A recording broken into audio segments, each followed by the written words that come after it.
Okay, good evening, Rabbatai. We're going to talk tonight about the issue of Malava Malka, which is the fourth meal. Right? You mentioned this. This is the reason why I wanted to talk about this, because he mentioned it. So, when you get that remez, you get a little bit of a hint, illusion. You want to now go and talk about it further, right? Absolutely. So the truth is, it's considered to be a very, very important mitzvah. What does that mean? That on Shabbat, we have a mitzvah to do 3 meals. Where is this brought down, the issue of doing 3 meals on Shabbat? It's Gemara Shabbat, Kuf Yutet, Amud Bet. It also talks there about the issue of Melava Malka. So what does that mean? That there's 3 meals on Shabbat, but then also after Shabbat, there's also another meal. That's the idea, right? Melava Malka, it's called. So what's the idea here? What's the theory behind this, right? Why to do one more meal? They say, right, that Shabbat is like a malka. What does that mean? Like a king, queen, whatever. So the thing is that when the king leaves, you know what the custom is, right? You have to accompany him out of the building. You can't just let him walk out by himself. Already covered, it's not covered, right? Can you imagine if Trump came here now, right? We would all walk him out, right? You have to go after him and walk him out. That's the way you treat a king, That's the way it is. You just don't let him walk him out by himself, only with the Secret Service guys. You know what I mean? That's not Derek. That's not the way Obama treated Netanyahu, right? Exactly, right. That's just the opposite, right? Yeah. That's why they got him in China. They got him back on that in China. They gave it to him. God has everything. He has payment for everybody. So anyway, right? As we said, that you cannot. So therefore, when the Shabbat leaves, you have to accompany the Shabbat. So this is the idea of Malal Malka, right? To accompany, to let it go out with kavod as well. You know what I mean? Why is that, by the way? Because the truth is, right, Shabbat, even though it goes out at a certain time, as we know, right, that we have to wait till the stars come out.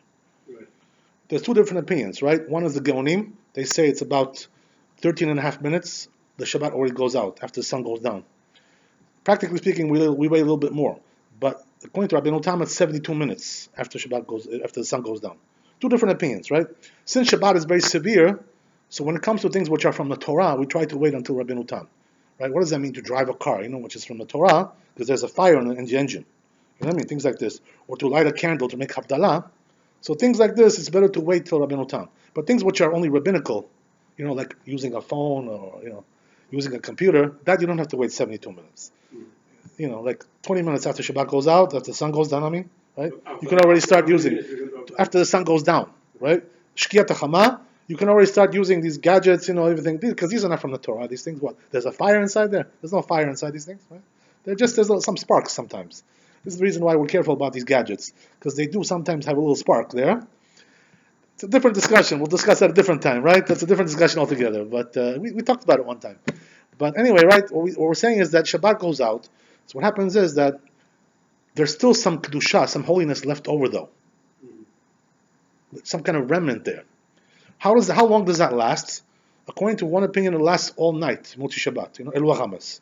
It goes all the way through until the morning. There's some kedusha left over. This is also another reason why you should have that meal, in order to sanctify that period as well. That's the idea. That's also the thing. But there are also other opinions. We're going to discuss that a little bit later. Some say it's only until midnight. Chatzot, which is about 5 minutes to 1 o'clock this time of year. Some say it goes that long. Some say even shorter. It goes on until the 4th hour of the night. Right? Only 4 hours it goes. That's it. Right? After the 4th hour is over, the kedusha leaves. I'm sorry. What's the definition of a meal?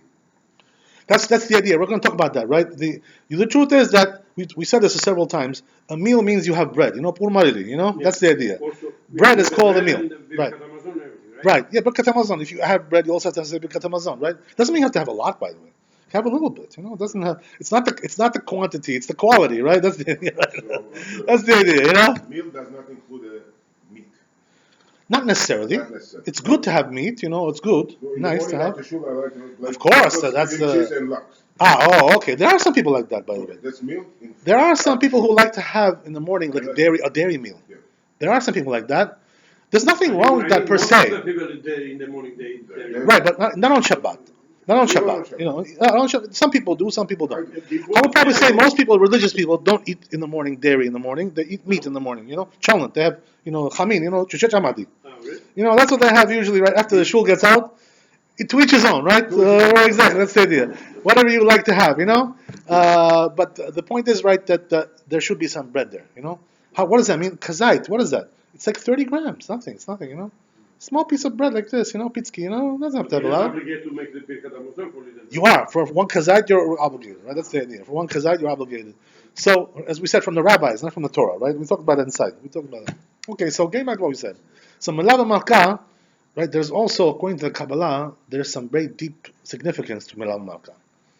There's some very deep things going on there, right? I'll tell you some things just to whet your appetite over here, right? So you should have an appetite to eat. So one of them is like this, right? That Melava Malka says in the Sefer Kaf HaChaim, brings down from the Kabbalah. Kaf HaChaim is full of Kabbalistic teachings over there, right? This book.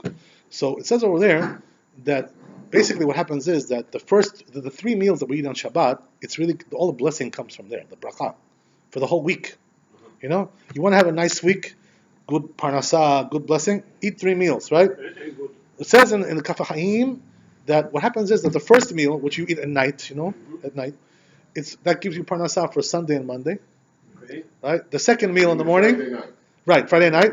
Second meal in the morning gives you for Tuesday and Wednesday, and the Seudah Shlishit gives you for Thursday and Friday.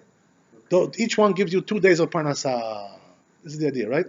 So what does that mean? A person should try to have nice meals, good stuff, not to make it cheap, and flimsy, there are some people, on weekdays they eat fancy foods, and on Shabbat they eat skimpy, This is the opposite of what it should be. That's not the way it's supposed to be, Just the opposite, right? That's the idea.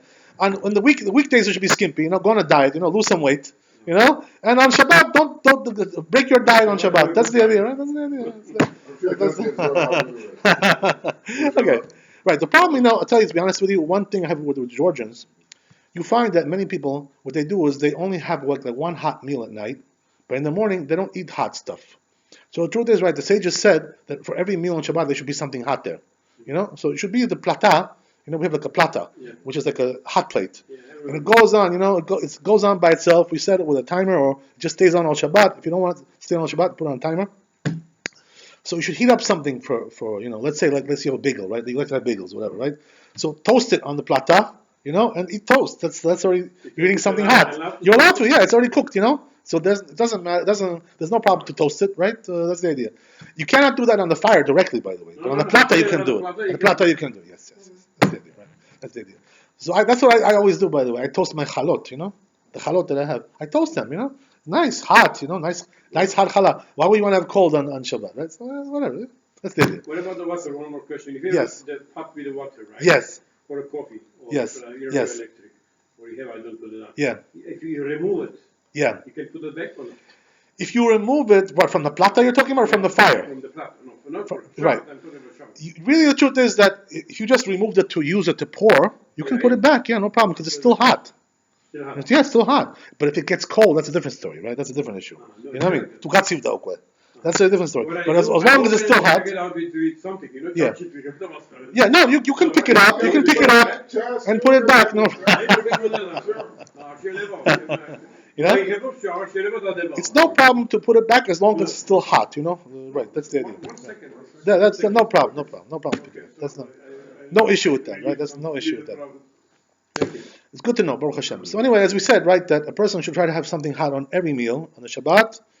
Heat up some chichamadi, some challah, some meat, some potato, schnitzel, whatever, rice, whatever. These kinds of things. You have to know the rules how to do these things, But something which is dry in general, by the way, some things which are dry, you're allowed to heat them on Shabbat. What does that mean? You could take it out of the fridge and put it on the plata and heat it up. You could do that as long as it's cooked. It was already cooked before. That's the idea. Right? You're allowed to cook. You're allowed to do that. We do that all the time, right? That's the idea. Okay, so that's the idea. So anyway, what happens is now the 3 meals, as we said, right? So then, what is Melava Malka? What does that give you? Right? According to what we just said, right? Each meal gives you 2 days of parnasah. So what does the 4th one do? Right? So it says the Kaf HaChaim that the 4th one is considered to be like it gives you mashal, allegory, right? What's the allegory? That you have a person who has a big treasure, right? Nice gold and silver, what petty. He has a nice big treasure, but the problem is it's on the other side of the river, and he has no bridge to cross the river, So it tells you, right, the Kaf HaChaim, that the Melava Malka is like your bridge to get to your parnasah. You know what I'm saying? It allows you to access your parnasah, right? So that also is considered to be an integral element of the parnasah as well, the Melava Malka.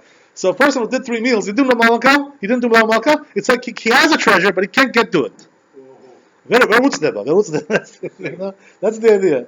So that's the mashal that they tell you, right? If Malama Malka we go out in a restaurant and have a party. Gagi Marjos. Why not? Very good. I have nothing against it. Invite me too if you're at it. Okay. All right. Question, you mentioned Yes, the yes. fridges, right? Yes, The yes. fridges, of course, we took Yeah. out the bowls, showed them and on the top, there's a little digital that shows the temperature. Yes. On the outside of it. Yes. When we open and closing, and then it shuttles. It shuts off. It shuts off. Shuts off. The truth is that I wouldn't worry too much about this, to be honest with you. I wouldn't worry too much. Inside there is no I wouldn't lose any sleep over it. I have to give you, by the way, a darash on this, a shiur, a special, to explain to you this. Because this. I don't want to, Right. I wouldn't worry about it. I wouldn't lose any sleep over it. Let's put it this way. You can sleep good at night. I got died in. Good. We'll talk about it some more time. I wouldn't worry about it. Okay, there's reasons for it. I'll explain to you some other time. It's Tzalka Darashia, you know, that's that one. It's a long story. So anyways, we're getting back to what we said. So Malav Malka is your bridge, right? That's another thing. Also, the Ben Ish Chai, Alav Shalom, who was a big Makubal, he also brings another thing, right? That he says that if a person eats Malav Malka, it also saves him from Chibut HaKeber. Right? Yeah. Did you ever hear what this is? Chibut HaKeber? You know what I'm talking about? The one on the back? No, that's something else. That's also, we're going to talk about that. But the Chibut HaKever means that when Lo Aleinu, right, something scary, right? That when a person dies, they say, they put him into the kubo, you know, they put him inside, right? And they have to cover him, right? So what happens is that they say that at that time come like, angels who are like destructive angels, and they start beating him up, They give him clubs, clubbing him. We're talking about spiritual, it's not physical, right? There's something spiritual there. So he gets like, why are they doing this? They forgive him for his sins. They want to get kapara. So all the sins that he had that he didn't pay for it yet, argadai chadajir, so they give it to him, temen, argat, sematrepen, argat. That's what they do. You understand? So they say that if a person eats malav malka, he gets saved from this. Absolved. Can you imagine? Nice. That's nice. All I say is eat, right? Just to eat, nothing wrong with that, right? As they say, right? That's also another thing, right? As you mentioned, also there's the issue of this bone, right? Which is in one of the. They say there's a bone called the luz, luz, right? And there's also another name. It's called niskoi. Same thing, right? What is this? This is one of the bones in the vertebra, in the backbone. They say it's the lowest one. Dabali. Right. That's what. Right. It's interesting, but what I saw just now in one of the books, it says it's the lowest one. Interesting. Whatever. The point is, right, that this bone is considered to be the most important bone in the body.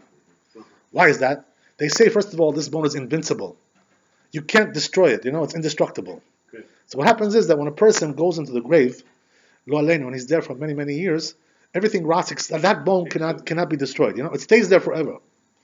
It's like, it's everlasting bone. They say even if you try to, like, with a hammer, to break it, you cannot. They say if you try to burn it, it doesn't burn. Can you imagine such a thing like this? So this thing is like, why is it so resilient like that? What's the reason why? You know why? Because they say that this is the bone when the resurrection comes, it starts to be resurrected from that bone. What does that mean? That bone has all your DNA information in there. You understand? All the information that you need to get your body back to production, right? Resurrected. So therefore, that becomes the sapudzvel, the root that you get resurrected from there, and therefore, right, this bone is considered to be very, very crucial, right? And this is the reason, by the way, that a person shouldn't do cremation. When a person dies, right? According to Jewish law, you're not allowed to cremate. You shouldn't burn the body like that, right? It's considered to be kadosh, and that's the idea. So this is one of the reasons why, but there's also other reasons, obviously. But anyway, as we said, right, that this bone also gets nourished, they say, from this malav malka. So therefore, right, it gives it nourishment. It gives it a certain amount of sustenance. The only thing which nourishes is the malav malka. That's what they say, right? That's the idea. So again, right, we see the malav malka has amazing properties. There's also another rabbi who said something interesting about malav malka. His name is Rabbi Elimelech Milizhinsk, Lezhinsk, one of the cities in Russia, whatever. So he says, Rabbi Elimelech, right, that also it's a segula for a woman to eat malav malka to have easy birth. If she's going to be pregnant, right, they shouldn't have like a very hard labor. As they say, if she's makpid, if she's particular to eat malal malka, she also gets saved from the hard labor as well. I remember, there's all kinds of things in this world, so amazing. I remember like one of the sons that I had when in the hospital, whatever, when he was born, their birth, like I witnessed what happened, pretty much. But it was such an easy birth, like it just plopped out, like plop. It's like wow, what happened over here? It was like a painless birth, like it was unbelievable. I couldn't believe it, I was like just dropped out like that, whatever. It happens sometimes, They say that there are certain women who are very righteous, very tzaddiket. So they say, right, they're so righteous, these women, that they don't have any birth pains when they give birth. They give painless birth, right? Because the issue of childbirth, right, the pain is from Adam Rishon, when they ate the fruit, Chava. So one of the things that she was cursed on was this thing, right, the childbearing, the childbirth, right? So they say if a woman is very, very righteous, she can avert that pain. Yeah. Can you imagine? Right? So, as we said, right, that this Malal Malka also gives us segula for that as well. So we see, right, the Malal Malka has many, many segulot, many, many benefits, right, this meal. It's considered to be unbelievable. So the question is, right, also another question which arises, which is it an obligation, this meal? Or is it just a mitzvah, something good to do, mitzvah, Aron, baldevuloba. This is the question, right? So the truth is, we find a big machloket about this in the Rishonim, in the earlier authorities, whether Malal Malka is an obligation, right? So what does that mean? As we said in the Gemara, Shabbat Kuf Yutet Amud Bet, it says over there that a person should do Malal Malka. But some people, right, some Rishonim, like the Rambam, and also the Shulchan Aruch and the Gaon Medina, they say that this is obligation. We see from the Gemara, this meal is obligation. Why? Because it compares it to the other meals of Shabbat. Just like those are obligation, this is also obligation, right? So therefore, according to them, there's also many other poskim who write this. According to them, this is mamash obligation. No, you have to do it. It's not an option, an optia. It's not optia. It's really like obligation. That's the idea, right? There's also on the other side, there's many rabbis who say it's not obligation, right? They say that this Gemara is not really like a real proof that it's obligation for several reasons. They have all kinds of issues with that Gemara, whatever. So they say that this is only like a mitzvah, It's good to do, it's very beneficial, as we said, right? But not really an obligation altogether. That's the idea, right? So what's the halacha? And the Shulchan Aruch brings down there is obligation. So the truth is that a person should try to do Malal Malka, Shouldn't try to be like flimsy with that. Take it seriously, That's the idea, right? Try to do it. As we said, you don't really have to have much, right? What does it say in the Gemara? Kazait is enough to have Malal Malka, right? What is kazait? Olive size, like a medium size olive, like this big. I'm serious. This is the size of it. It's not really a lot. Not really a lot. Right? According to weight, it's about 30 grams. Let's say whatever. The truth is, it could come out a little bit less than that, whatever it is. But anyway, the point is, right? You got the idea. You don't really have to have a lot. So even if you're full, and you're already pretty satiated, you had already 2 meals on Shabbat, right? In the daytime, you still should try to push it in, shazarin, push it in there, unless you're really, really, blasted, like totally, gaskada, so gaskada. That's the idea. Oh, very good, very good. Oh, he's a wise man. Okay, that's the idea, right? He's talking about the Rambam, right? The Rambam says a person shouldn't eat 100% to fill himself up. 75%, right? Yeah. 65 done, 35 leave it empty. That's it. That's the idea, right? That's you're absolutely right. So that's why, right? A person, they say also another saying in the Gemara, right? It says "Chacham einav berosho." You know what that means? That the person who's wise always looks to the future, to see if I do this now, what's going to be in a few hours. So a person, when he's eating the meal in the morning, he should always leave a little bit room. Say, don't eat so much. At night you're going to be like, like a blimp, like a Goodyear blimp, Led Zeppelin, That's the idea, right? Don't be like that, That's not that. You have to be. You know what I mean? So don't overdo it. The truth is, right, on Shabbat, there's a tendency to overdo it. Why is that, by the way? What's the reason why? When you start eating on Shabbat, you can't stop. Like, you just keeps going and going. And you know how that is, right? Why is that? Yeah, I'm saying. What are you saying? I said, what about it, Leonard's of bread? First, before you talk about that, check what's kosher, by the way, because sometimes not even kosher, that place, depending on who's doing the catering, you know what I mean? There's a rule, we're supposed to get up from a dinner table with a very light sun, right? There's a rule. Yeah, what that means, you shouldn't be like, yes. Even though this is not halakha, but it's good advice, It's not halacha, but it's good advice, for your health. This is the idea, Definitely. You should also sleep good. You should have concentration. You should be able to function properly. Because when you're very heavy, you fall asleep, and you start to have like strange dreams, also all Not kinds of healthy, stuff. it's not You know how it is, right? All kinds of it makes all kinds of unpleasant reactions. Yes, absolutely. So anyway, the point is, right, the Malah Malka, a person should try to do it, because according to Shulchan Aruch, according to also the Rambam, according to Gal Mevina, it's considered to be obligation, mamash, really, really obligation. Also, there's another question, right, which is obligated to have bread, or you can also do it with cake, right? Lekechi, Can you do it lekechi, or should you have bread, right? So the truth is, that come and say, the Gal Mevina, and also many others, poskim, the Chida, the Ben Ish Chai, they say that a person should try to do it with bread, lechatchila, That's the best way to do it. As we said, right, because really seudah means bread. That's the idea, right? The definition of seudah is bread. Also, like a little bit off, like a little bit. Also, you can call also mezonot seudah, like cake. This also can be called seudah. That's also right, but that's not the real 100%. That's the idea. So therefore, it says the Chida Shalom that a person should try to do it with bread. But if he can't, let's say he doesn't have bread, right? He doesn't have bread right now in the house. They finished it, They finished off everything, nothing else left. So he can do it with cake, He can do it with mezonot, the Milau Malka. It's possible to do, right? But if he has bread, why to do it, right? We don't have to make you eat a lot. A little bit is enough, right? A little bit, bitsky. So therefore, a person should try to do it. There's also another question which comes up regarding Milau Malka, which is, as we said, we just talked about it before, but now we're going to get into a little bit heavy.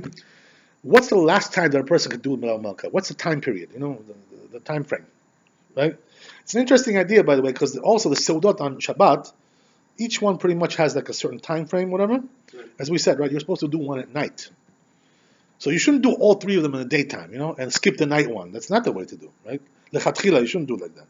At night you should have one meal, and then also after shul, you get out of shul, another one, and also Selash Deshit, right, towards the evening, right before the sun goes down. So each one has pretty much a lot of time, more or less, right? Here also, the question is, what about the Malka? Does it have a lot of time, or you can just do it anytime you feel like? That's the question, right? Maybe I think after Shabbat, maximum 1 hour. Interesting what you're saying. So it says like this, right, in the poskim. The truth is that we find several poskim, the Ben Ish Chai, Rabbi Chaim Palaji, and also Maran Rav Ovadia, Rabbi Shalom. Rav Ovadia, he writes also that the best time to do the Milau Malka is before the 4th hour of the night. So what does that mean? The night starts when it gets dark, right? Stars come out. Let's say now, this time of year, it's about 8 o'clock at night, let's say, right? So that means you have 4 hours, right? Until 12 o'clock, right? From there, to eat Milau Malka, right? Once you go beyond that time, according to these poskim, it's considered to be like you missed a mitzvah. Or some say lechatchila you missed it, or some say even say b'diavad. You cannot do it anymore at all. Even b'diavad you cannot do. That's the idea, right? So the question is why? Why is that? Why do they say that it's until the 4th hour to do the mitzvah Milau Malka? They say, you know why? Because that's the limit of time that the kedusha of Shabbat is still there. Once the 4th hour leaves, the kedusha of Shabbat totally leaves altogether. So it just becomes a regular weeknight, like any other night. That's the idea, right? Right? What difference does it make this night or the other night? So they say, right, according to these poskim and also mekubalim, they say that a person should try to do until the 4th hour. So therefore, it says the Shulchan Aruch, it says the Bet Yosef, by the way. The Bet Yosef says that a person should not, what's a mistake that people make? After Shabbat goes out, what they do is they go do some activities first, They go to some shopping, some go to the mall, go to over here, go to some stores, and then they say, you know what, after we come back, then we'll eat Milau Malka. So says Bet Yosef, this is a mistake to do like this, A person shouldn't, right, delays Milau Malka until, he does some activities, because then what happens is you lose track of time. You come back, all of a sudden it's 2 o'clock in the morning, it's too late already, right, according to what we just said, right? So a person should, be mindful of the timing. To do Milau Malka at the right time. What's the right time, as we said? Until 12 o'clock at night, according to what we just said, right? More or less, that's the idea. So a person should try to do it until that time. That's the idea, right? Once he passes that time, so it's already, according to this opinion, once the 4th hour has already passed, so it's considered to be already too late. That's the idea, right? That's the trick. So it depends also, by the way, on the time of year, because sometimes the hours are shorter, sometimes the hours are longer. In the summer, right, the night is short. In the winter, the night is very long. So accordingly, a person has to measure 4 hours according to the length of the hours. It can change, it can vary. At this time of year, it comes out, by the way, you should know, it comes out about 11:15. That's when the 4th hour is over. So a person should try to do Mulal Malka like before 11 o'clock. That's the idea, right? Try to do it, not to wait too long, because according to these poskim, if you waited, some poskim, they say, you already lost the mitzvah. But truth is, there's also another opinion, brought down in the Gaon Mevina, and also other poskim as well. The Ben Ish Chai also brings it down, and other poskim. They say you have until the midnight to do Mulal Malka. What does that mean? Until Chatzot. So what does that mean? Like 5 minutes to 1 o'clock, 12:55, this time of year, that's when it comes out midnight. So therefore, according to this opinion, the person can still do it until midnight. How many opinions we have, right? Yeah, we have 3 opinions. We're going to show you all 3 of them, right? The second opinion is until midnight. So what does that mean? According to this opinion, the Kedusha of Shabbat stays until midnight and then it goes out. That's it. It gets lost, right? That's it. Gone. So then I cannot do Mulal Malka anymore. There's also another opinion, which is brought down, right? They say also in the Sha'ar Kavanot, it's brought down. In the Kabbalah, also in the Gaon Mevina, it's brought down. One story of the Gaon Mevina. It's the story brought down like this, right? They say one time the Gaon Mevina, after Shabbat went out, he wasn't feeling good, Awaticho, he was sick, whatever. So he fell asleep, and he didn't do Mulal Malka. So what happened was that he woke up, and it was already after Chatzot. It was already after midnight. So what did he do? Right? Once he realized that it was already after midnight. So what did he do? He told his servant, right? He said, "You know what? Give me some food to eat, because I want to still do Mulal Malka." So what does that mean? That he held you can still do the mitzvah Mulal Malka after midnight as well, right? B'diavad, not the chatchila, not the preferable way, right? So you see from there that there are also sources that say that a person can do Mulal Malka until the morning, until the dawn, right? So therefore, right, the rule is like this, right? As we just mentioned. I like before 11. That's good. I like it too. I'm with you. So the best thing to do, right, for Mulal Malka, that a person should try to do it before 11 o'clock, as we said. That's the idea, right? If he didn't do it, then he should try to do it until Chatzot, until midnight, which is about 1 o'clock, right? 5 minutes before. If he can't do it, he has also all night to make it up, right? There's still something left over there. So you might now ask a question, right? Why do we have 3 different opinions over here? What's the reason why? One rule and then no one rule. So the truth is, when you have these kinds of issues involved, right? There's 3 different opinions. This one, this time, you should know that they're all Divrei Elohim Chaim. They're all the words of God. What does that mean? That it seems like that what? That the Kedusha, the holiness of Shabbat, goes out in stages, right? In other words, until the 4th hour, it's a higher level. Until the midnight, it's a little bit lower than that. You understand? There's still something left. Until the morning, there's also a little bit something left there. So in other words, there's different levels. So this is the idea, right? So if you want to reconcile all these 3 opinions and say, right, that so a person should try to do it the best way. That's the idea, right? But if he wasn't able to do so early, for some reason, something happened, right? Something got distracted, right? So he can still do it all night until the morning. That's the idea, right? So a person shouldn't lose the mitzvah. You see from the Gaon Mevina, right, that he was such a great rabbi like this, and still, nevertheless, even though he already passed midnight, he was sick, he woke up late, he still ate the Mulal Malka, right? So you see from there that there's still what to do after midnight as well. That's the idea, right? So we also find the Sha'ar Kavanot that alludes to this, that there's still Kedusha of Shabbat. The holiness of Shabbat is still left over after midnight as well. That's the idea, right? So we see from there that a person, Mulal Malka has, certain rules. It also has great benefits, as we mentioned, right? That's the idea. So a person should try to stick to these rules. And a person who does it, by the way, right, as we already mentioned in Gemara Kuf Yud Chet, we mentioned this several times, but I want to mention it again. Why? Because we're now involved in this episode ourselves. We're like in the midst of this whole thing. What does that mean? Says the Gemara over there in that same place, the Kuf Yud Chet, in the Shabbat, Masechet Shabbat, it says over there that a person who eats 3 meals on Shabbat, right, Seudah Shlishit, Shalosh Seudot, he's saved from 3 things. Right? What is that? He's saved from Milchemet Gog uMagog, right? This great war of Gog and Magog, which is considered to be like something very dangerous, right? 2/3 of the population is going to be wiped out. That's what it says, right? The Midrash. Billions of people are going to be wiped out. What does that mean? The idolaters, right? The ones who stick to their idolatrous beliefs. If you want to know, by the way, how much idolatry is rampant, right? You should know how many people do we have in India today? We have like 2 billion people there. I don't know, whatever it is, right? Right, over 1 billion, whatever. China has like 2 billion, right? That's the unbelievable. Right, 1.3, 1.6, altogether like 3 billion people, right? Between just these 2 countries, right? Most of them are idolaters. These people. Can you imagine? Right? So all the Far East basically is steeped in idolatry, very, very much so steeped. So Hakadosh Baruch Hu, Shem Yirachem, that's what it says, right? That these idol worshippers, they're not going to survive this war. This is the idea, right? There are also some righteous amongst them. There are, Chasidim Umot Olam. So they'll be spared. You know what I mean? They will be spared. The righteous Gentiles will be spared from destruction. But what's going to be is that as a nation they won't exist anymore. They'll as individuals they'll exist, not as nations anymore. One question. So Malam Malka has to be done at home, or it could be done anywhere. You could do it in the restaurant and the catering hall, right? Whatever. For sure, yeah, no question. Right? Just one thing, right? First make Havdalah. Right? Once you make Havdalah, thank you, God bless. Right? Quickly, do you want to do Arvit? No, I'm sorry. Okay, we already did. You already did? I am. So as we said, right, that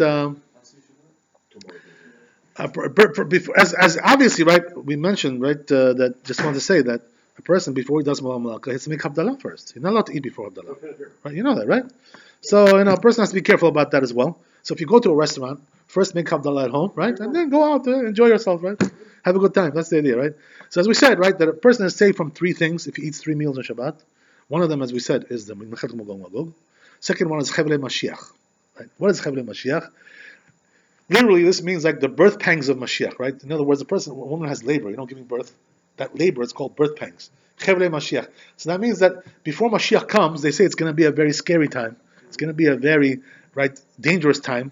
There's going to be a lot of danger in the world. As we see, right, there's terrorists. We're not coming for Arvit. Let it go. Kol Tuv. All these people. I want to tell you, Mechila, excuse me. Don't send people up here for Arvit. This is Bitul Torah, Tell the rabbi downstairs, do not send people for Arvit. Thank you very much. God bless you. Okay, next time, don't come. Bye-bye. So, we're shaking this, what can you do? They want to pray. God bless them, L'Shem Shamayim. They want to pray Arvit. God bless them. They should go to Bet Gavriel. They have 10 o'clock over there. What's the problem? They want to save time on our expense. That's not nice, right? Okay, whatever. So the point is like this, right? God bless them. They're good Jews. God bless them. So anyway, right, as we said, he's saved from 3 things if he does 3 meals. The second one is Chevlei Mashiach. So Chevlei Mashiach, what does that mean? There's going to be a lot of difficulty before Mashiach comes. It's going to be a very difficult time. Et Sarahi Liakov u'mimena yivashia. It's going to be a time of very great difficulty. Even before. Right, not even, precisely. The time. Right, that's the time. It's going to be a very, very difficult time. We see, right, all terrorism is going on, right? You go over here, something explodes, right? You go to a concert, you don't even know if you're going to get out alive from a concert, right? Just 2 days ago, right? They had some kind of a festival in Israel, in the south, and a missile hit, that area, right there. They had some kind of musical festival. Their missile came down right on them. Can you imagine? This is what's going on. Yeah, I think so. I don't remember exactly what happened, but there's no place which is safe. You go to some concert in London. Some terrorist comes in there and starts shooting people.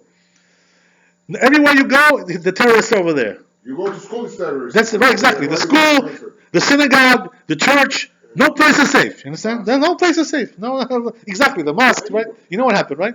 There's no place safe today. So there's no way to escape this. You understand? What's the only way to escape it? To eat the 3 meals. That's the only way to escape it. You understand? Stay home. That's the idea, right? So they say that as we see that the times are very difficult. Some people ask, by the way, why is it that all of a sudden people have gone crazy, like they've all lost their mind like this, become such lunatics, going into public places and shooting them up, They go into a school and shoot children, It's unbelievable. How can you be so cruel, How can you, it's all over, to be honest with you, it's all over the world now. It's this kind of thing, But this specific thing, it's America. Go to Israel, you see what goes on over there, right? They shoot people in schools, they send over their rockets into schools, kindergartens are hit. You understand? This is what's going on. That's where we're living today. So the question is, why? How did the humanity, become so denigrated like this, degenerated? What happened? What? So through this Zohar Kadosh brings something very interesting about this, right? It says that the reason why this is happening, it says that before the times of Mashiach, Hakadosh Baruch Hu, right? There's a certain constellation. Everything is effectuated by constellations. When it comes to behavior of the Goyim, we Jews are above the constellations. But the Goyim are very much ruled by the constellations. Pretty much the constellations fix their, their life. They pretty much allot their life. What happens is, right, it says in the Zohar Kadosh that there's going to be a certain constellation, which that constellation has the quality of murder, of rampant murder, indiscriminate murder. So it says that Kadosh Baruch Hu is going to move it to a different location, move it a little bit, shift it, and once that constellation gets shifted, this is before Mashiach, there's going to be indiscriminate killings like that. So that's what it's going to cause. So we see, right, that it's all caused. What happens is that because of this constellation that was shifted from one place to another, these lunatics, who are always there, by the way, they're always in the world. There's crazy people like that. Amalek, Gijebi, crazy people. These people are nuts. So when that constellation, that's it, right? It goes and does what he has to do. That's what they're always there. These people, they're always just waiting for the right moment to do their crazy, That's the idea. So when you're in a situation like this is the reason why, right? These things are happening. The constellation has shifted before Mashiach comes, and it's causing this indiscriminate killing. So the truth is, right, that these things, nobody can really stop that. There's no way to stop it. There's no way. This is called Chevlei Mashiach. This is the birth pangs of Mashiach. It's crazy. We're living in a crazy world.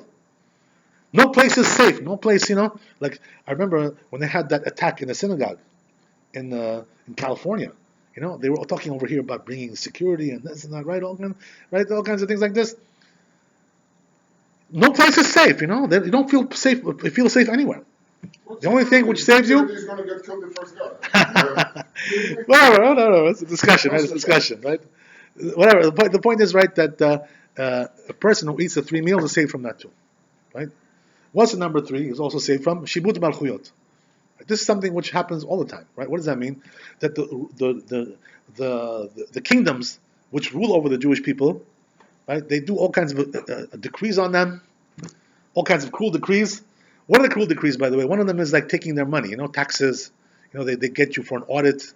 They call you up, they tell you, we're auditing you, this and that, all kinds of things. Like they rule over you, they rule over your pocket, your wallet. That's the idea, right? They say that also it saves from that, right? That a person who eats the 3 meals on Shabbat is also saved from the decrees of the kingdom. They try to take the money for the Jewish people, to make evil decrees on us, all kinds of things, to make our life difficult. To make our life. This is the idea. So they have a power to rule over us when it comes to. I'm sorry. Second one or the third one? All 3. You're right. You need 3 of them. That's not 1 or 2. When you do 3, you get saved from all these 3 things. That's the idea, right? That's the idea. So therefore, right, they say this is also considered to be something very, very, very important. You know why? Because people are suffering from this, right? The IRS, the property taxes, and this tax, and you were sued by this person, and they got you over here, they got you over there, right? They don't leave you alone. Yes. They're always on your back. Because Uncle Sam, he never gets full. He's always hungry. Yes. He always wants something from you, right? Same thing in Israel, by the way. The government over there is very cruel. They collect so much taxes. They don't care if you're rich. They don't care if you're poor. They'll put you in jail. They have no mercy on you. No, but I'm always You know what I mean? They're going to catch them too. Believe me when I tell you, I lived there. I know what it's like. I can tell you, situation is very bad over there as well. They say over here it's also very bad. I don't know. Over here, I found it to be actually better. Over there for me it was even worse. But personally, right, I can tell you, for me it was even worse. But the point is, right, that these malchuyot, these kingdoms, they're wicked kingdoms. These kingdoms, they're not from the kedusha. They're from the side of tumah. They're from the side of impurity. So they try to take our money all the time, and also to make other decrees as well. All kinds of things, like in Europe. They made all kinds of decrees, now they're saying, right, don't do Brit Milah, don't do Shchita, don't do this, They try to outlaw our way of life, all kinds of things like this, all kinds of decrees that are in Europe like that. They say, right? All kinds of things like this. There are countries right now that in Europe that you're not allowed to do a Jewish slaughter. You know that, right? They have to go to a different country to do, because they outlawed it. This is the idea, So we see from there's all kinds of decrees which are made. So they say, right, that if a person wants to be saved from all these decrees, 3 meals on Shabbat, he gets saved from all of it. Can you imagine? Such an amazing thing like that. Unbelievable, right? So HaKadosh Baruch Hu should help us that we should be saved from all the Shibud Malchuyot. We should be saved from Milchet Gog uMagog and Chevlei Mashiach, and see Pnei Mashiach Titkenu b'mehera v'amenu. Amen v'amen. Chazak u'baruch. Thanks for coming. God bless. Chazak u'baruch.